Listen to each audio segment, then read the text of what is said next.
What's going on, guys? Happy Sunday. Jay here from All In Fitness. And of course, I wore my green today in honor of the last weekend before St. Patrick's Day. So hopefully you guys got out and were able to celebrate a little bit despite all the restrictions. But what I wanted to talk about today was the clean. And some of you might be familiar. Some of you probably have heard of it. The reason we do a clean is for essentially muscular power. And it is a great exercise for athletes and anyone that is demonstrating good mobility and is strong. Is a great benefit to your training if you can add them in. Now, when we say clean, it doesn't always mean we use a barbell. You can use different tools such as a sandbag, kettlebells, dumbbells, and I'm going to show you the different movements and variations with each tool. So first and foremost, we have to make sure our mobility is in check. So before you decide you're going to start doing cleans, and there's typically two types. There's a hang clean, which is from a suspended position, or a power clean off the floor. You should definitely make sure that your mobility is on par. Specifically, good thoracic extension, good mobility through your lats, your triceps. You want to basically foam roll and do some tissue work on those areas. Wrists as well, maybe some banded distraction on your wrists, because if we can't get our elbows up and our wrists drive all the way back, it puts a lot of stress there. Also your deep squat. So if you can't squat low, you're going to have trouble with the timing and the technique of a clean, because there's that point where the weight becomes weightless and then you need to drop underneath. And if you're just not getting it high enough and creating that power, and you're not squatting low enough to get underneath it, it is going to be disastrous for your upper body and shoulders and wrists and everything connected. So definitely want to make sure that you have good mobility through your hips. You can get into a deep squat. I always tell my clients that there's three precursors to a clean. You need to be able to do a kettlebell swing well, correctly, demonstrating the hinge movement and not substituting it with too much of a knee flexion in a squat, because a kettlebell swing is a hip dominant exercise. Then you also need to have some type of experience with a high pull. Now you can do those with dumbbells, or you can do them with a barbell, but some type of experience with creating that explosive power coming up, engaging the traps, because that is the part of the movement of the clean. And finally, a front squat or a rack position. You need to be able to get your arms up and get in that rack position. Put all those three together and you have a clean. Okay, so the first one is the dumbbell clean. Now with the dumbbells, you're going to set up on the side. You're going to anchor your feet, cement them to the floor, basically locked in. It looks very similar to a deadlift. We're going to set up on the side of the knees, and we're going to start extending our body straight up. And I should mention, one of the key elements of a clean is triple extension. You might have heard that term before. Extending the ankle, extending the knee, extending the hip, and then driving the shoulders back. Lats are tight, we're pulling back, and then we're driving the bar up, or the dumbbells, or whatever we're doing, and then we're dropping down very quickly underneath it. Okay, so I'll demonstrate that.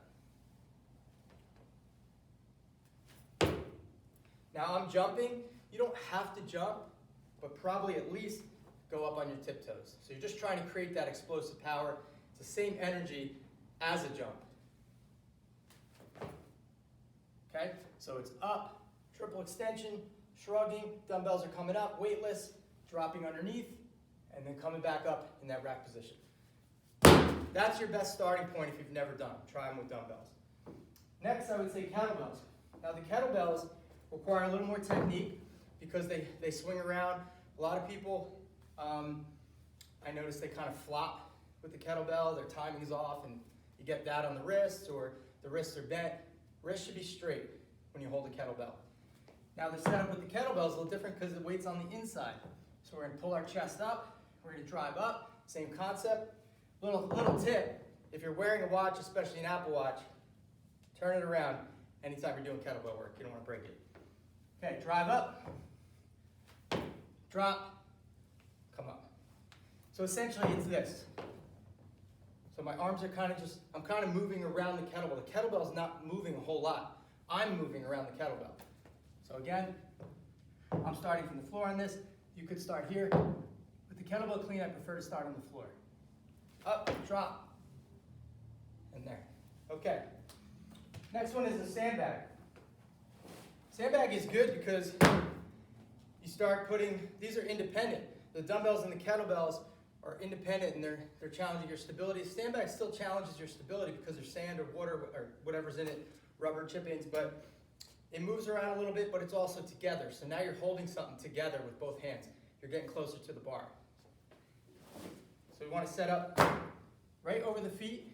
I like to put my hands all the way to the front. Now this sandbag is a little loose. This is a lighter bag. It probably should be a little tighter.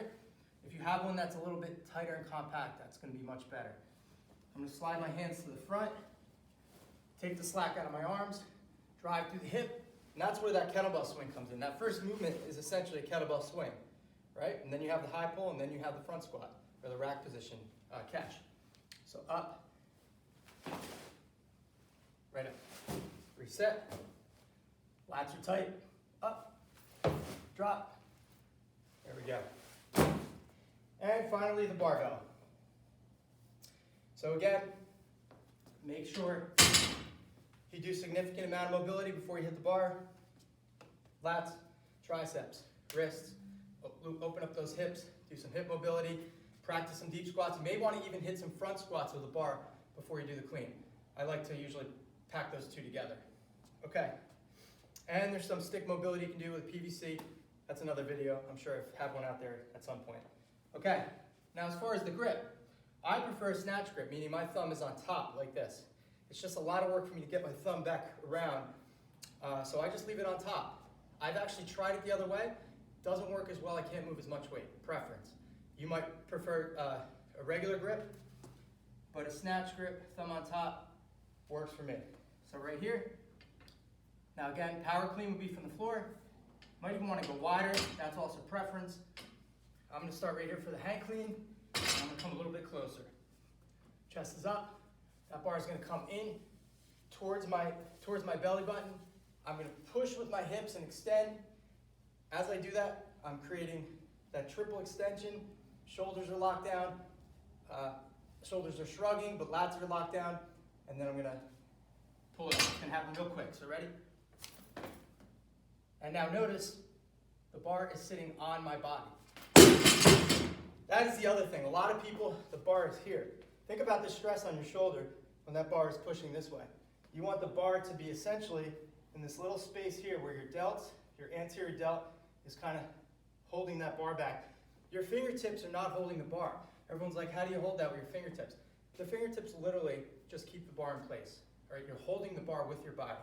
So once again, load up those hips. There you go. There you go, the clean. Add it to your training. I'm sure you'll take your training to another dimension. Have a great weekend, guys.